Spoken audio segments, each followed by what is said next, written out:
Sunday's NFL action has been wrapped up, and through 3 weeks, NFL offenses are averaging 317.9 yards per game, the lowest total since 2005 and the third lowest total this century. In week 3 of the NFL season, the rest of the league gave your Buffalo Bills some great news because they do not fall under this norm. No. And by the way, this tweet was thrown out before Sunday Night Football. The Chiefs and the Giants both had less than 317.9 yards of offense. The Bills, though, they're the number one team in the NFL when it comes to yards per game. 420 per game through 3 weeks. That's over 100, more than 100 over the league average. Points per game, one of the best scoring teams in the league as well. 34 points per appearance. And they have 0 turnovers as well. It ranks number 1 in the NFL, and your Buffalo Bills have won the turnover battle in 25 consecutive games, the longest streak in National Football League history. On today's edition of the Bills Breakdown by Chat Sports, we're going to go through the rest of the action that went on in Week 3 and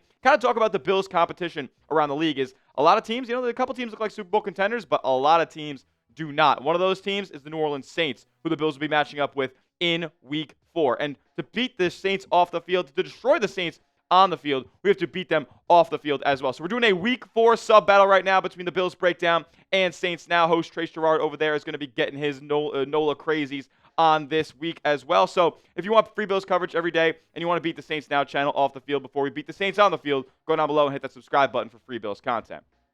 Let's start with the division. This is abysmal, to be quite honest with you. Great news, number 1.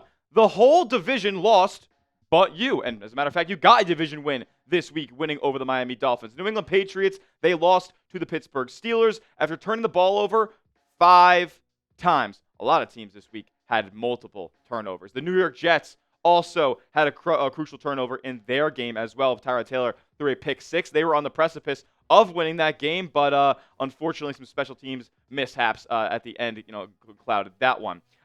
Miami Dolphins, they look like one of the worst teams in the National Football League. They played a little bit inspired against the Bills in Week 3 on Thursday, but by the next time that they match up in Week 10, I can't imagine that the Dolphins will be playing as inspired as they did on Thursday. Look, if you're going to lose to any of these cats on your schedule right now, as you've already played the Jets, you've already played the Dolphins, so only one more appearance between those two matchups. But if you're going to lose to anybody, it'll be the Pats. Like they seem like they're the most skilled team in the division, but if the Pats are going to beat the Bills, I feel like they're going to have to force a bunch of turnovers, which the Bills just don't do. Because the Patriots turn the ball over a lot, and the only way the Bills are going to lose a game against New England is if they lose a turnover battle. So I don't see the Bills really, unless it's a trap, losing many, if any, games in this division at this point. Look, losing the division, I think a meteor would have to strike. I think catastrophe would need to strike in order for the Bills to lose the AFC East. They came into the season with like minus 300 odds to win the division. It is probably not even on the books at this point anymore with their odds to win the AFC East. So it took 3 weeks, but it seems like the division is pretty much wrapped up. Let's look ahead. And it's a great news number 2. The Bills, they're projected to win by 3 scores now in Week 4 because the spread originally opened at 14.5, and then after the Saints got absolutely throttled by the Seattle Seahawks. You want to talk about special teams mishaps? I mean, the Saints were given the punt return touchdown for Seattle, block kicks, block punts. I mean, returns out to past the 50. Anything that could go wrong for the Saints in Week 4 did go wrong. I don't think they're the worst team that's ever stepped on the field in NFL history, but they're really bad. Spencer Rattler's not walking into Highmark Stadium and beating your Buffalo Bills, and it's good to know that the at Las Vegas, the people out west, they know that as well. Bills favored by 16.5 heading into Week 4. We'll have a full preview on Tuesday. Whew, these guys. Does anybody else not inspired at all by that Sunday Night Football performance? Look, I know they're the Chiefs. You've lost to them 4 times now in the last 6 years in the postseason. They don't look like the same old Chiefs. And I know. It's crazy to say that. It's crazy to say that in Week 3, by the way, out of all times you could possibly say it. But what the Chiefs could rely upon for a long time was the execution that they have. The talent, even especially last year, they were able to get by because they could execute and all that good stuff. But this season, it's just not there. I feel like any team, any capable team, any team maybe that had a kicker on Sunday Night Football would have gone out there and beat the Kansas City Chiefs. So they really just do not scare me as much as maybe some other teams do in the AFC.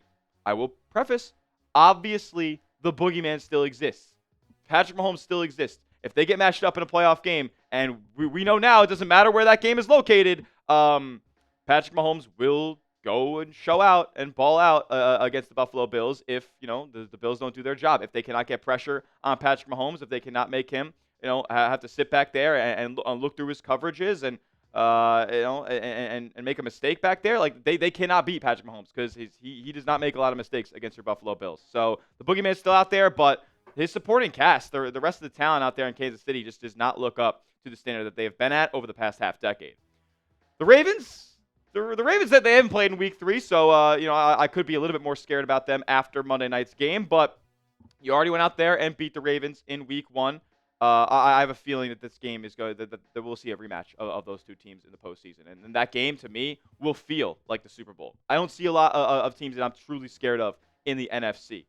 The Chiefs, I'm sorry, I will say it as of today, they do not scare me in the AFC. There are some other teams that potentially scare me in the AFC. We'll talk about those in just a little bit, but the Ravens game, that would feel like the Super Bowl, and they would be, trying to get their lick back after the 41-40 loss in week 1.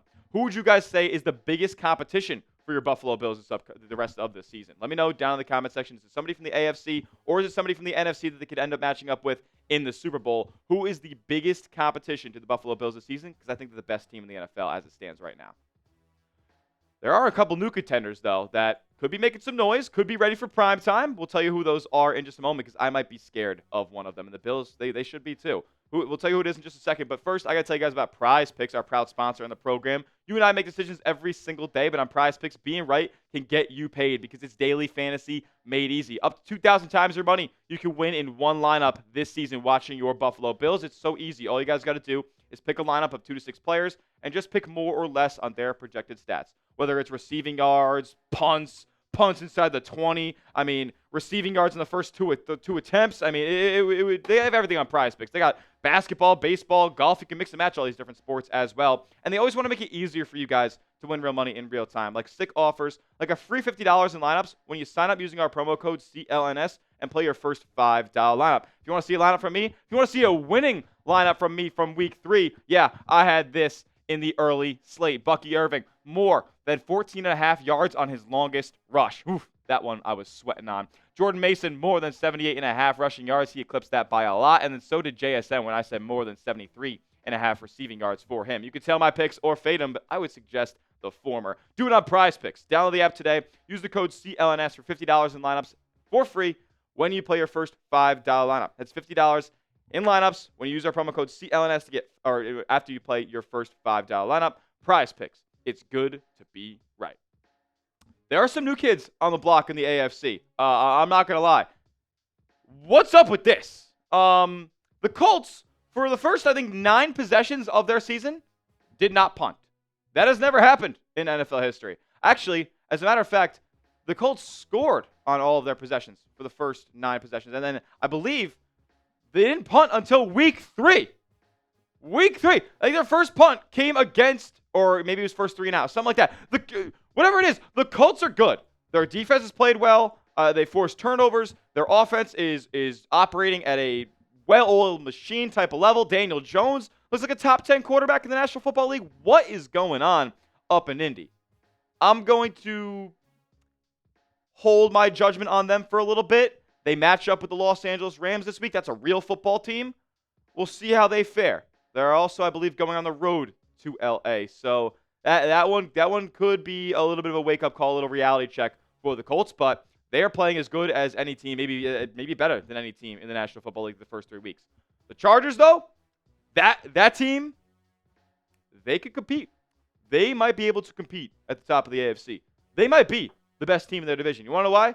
Because they just rattled off 3 division wins to start the season.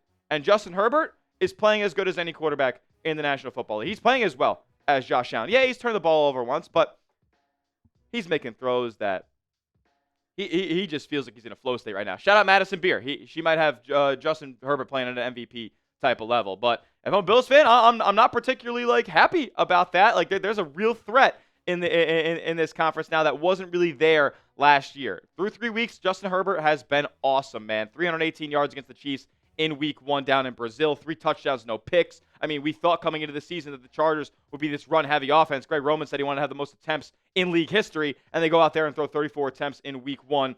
320 through the air, 3 touchdowns, no picks. That's awesome stuff. He did his job in week 2 as well. Nothing super flashy from Herbert. When he had to make the big play to Keenan Allen, he did. When he had to make the big play to Quentin Johnston, he did. And he went for 242, 2 touchdowns, no picks, kept it clean against the good Raiders pass rush. And then, you play a good defense. Like, I shouldn't say good defense. Great defense in week 3 against the Broncos. You still put up 300 yards through the air. Yeah, you turned the ball over. Wasn't the best, throw there from Herbert on the pick. But he still dominated. He still did what he needed to do. And, in a close game, which, the Chargers haven't really dealt with a go out and you have to go win the ball game type of situation just yet. They went out and did that against the Denver Broncos in week 3. So Herbert's playing as good as anybody in the league. I seriously think that, if there were to be a matchup against the Bills and the Chargers, if there was a playoff game and it happened to be in Buffalo or wherever, Brazil, I don't care. Herbert could walk onto any field and just ball out. I don't think he's a guy who's bothered by crowds or opposing environments or anything like that. This guy's just a football player, a gamer, and really one of the best talents that we've seen in a long time. Just hasn't had the help or the structure that he's needed up until now, and now we're seeing that he could play at an MVP type of level. Aside from the Chargers, though, let's talk about the Bills and where they're at right now before the bye week. I mean, does it get more fortunate than this? Saints win. Patriots, Sunday Night Football, Bills wearing the rivalry jerseys. Are they going to lose that game? I don't think so. You could potentially get Maxwell Harrison back for that game as well. Week 6 against the Falcons, I actually had that marked up as a loss on my original season prediction, but oh my God, Michael Penix Jr. has never beaten a quarterback when they scored more than 7 points. The Falcons might be bad. I don't know. Maybe their defense, shows out, balls out for the game. For the game in Buffalo. But, man, their offense looks uninspired. They look predictable. Michael Penix doesn't look good. He's floating a lot of balls out there. Pick 6 galore. Falcons don't look as good as I originally thought that they did, and the Bills could be staring at 6-0 heading into their Week 7 bye. And then, after that, they have a lot of reinforcements on the way. Look, the way the Bills lose before their bye, especially, is that they beat themselves. Look, I bet you now that I say all this, they're going to go out there and lose one of these games. But the way that will happen is if they play sloppily. They turn the ball over, lazy plays, nothing that they've done up to this point because, look, they didn't play their best ball in week 3 against the Dolphins. The Dolphins actually played a good game offensively. Still won the game by 10. So, how am I looking at a loss on any of those next 3 games? And, I mean, if you look beyond that, the Chiefs are past the bye, I think week 9. But then you got, the Panthers, the Dolphins again that are sandwiching that game. My goodness, the NFL blessed the Bills with their schedule this year. And that's all algorithmic, by the way. They didn't hand the Bills the worst teams in the league. That's all predetermined. So the only way the Bills lose, I feel over the next 5-6 weeks, is if they beat themselves. And guess what? They're going to be a better football team in 5-6 weeks. Ed Oliver is going to be back. Matt Milano is going to be back. How good has he actually been this season? I don't know, but you need that veteran voice back there. Maxwell Harrison, he can come back from IR. Can't wait to see the Bills' first-round rookie debut. Larry Ogunjobi, Michael Hoyt. They give you so much additional depth on the defensive line. And you know what? It could be a blessing in disguise that the Bills are already getting great contributions and reps from their young talent along that D-line. You couple in and you mix in a couple of veterans there in the middle of the season. I mean, my goodness, you're going to be looking at a really, really well-oiled defensive line here. You can get Joey Bosa back to where he needs to be at about 60 to 70% of the snaps. So with that being said, got 5 guys coming back. Which Bills player are you most excited to see return or debut this upcoming season? Let me know, comment a name down below, and make sure you are subscribed to the channel. Give me a follow over on Twitter at Tyler J. Smith, and make sure that you are subscribed to the channel because before we get out of here, we got to talk about some NFC threats. I actually forgot about this graphic real quick. My bad on that, you guys. Just real quick before we get out of here, NFC threats, you don't have to worry about this till the Super Bowl. Eagles are good. Tampa Bay is good. They play each other this upcoming week. The Rams are really good. I think they have a legit defense, and their offense can score on anybody. The Packers, weird. Lost to the Browns. Definitely odd predicament there. And then your Lions play against the Ravens in Week 3 on Monday night. We'll see how they fare there. I think it could actually be a shellacking by Baltimore after a couple of weird performances by them the past couple of weeks. With that being said, that will do it for today's edition of the Bills Breakdown by Chat Sports. Give me a follow over on Twitter at Tyler J. Smith. 2 H's because the name's common, but I am not. And make sure you are subscribed to the channel. We're trying to beat the Saints in that sub-battle for Week 4. So help us in that effort. We'll see you guys in the next one for a Saints vs. Bills preview. And as always, let's go Buffalo.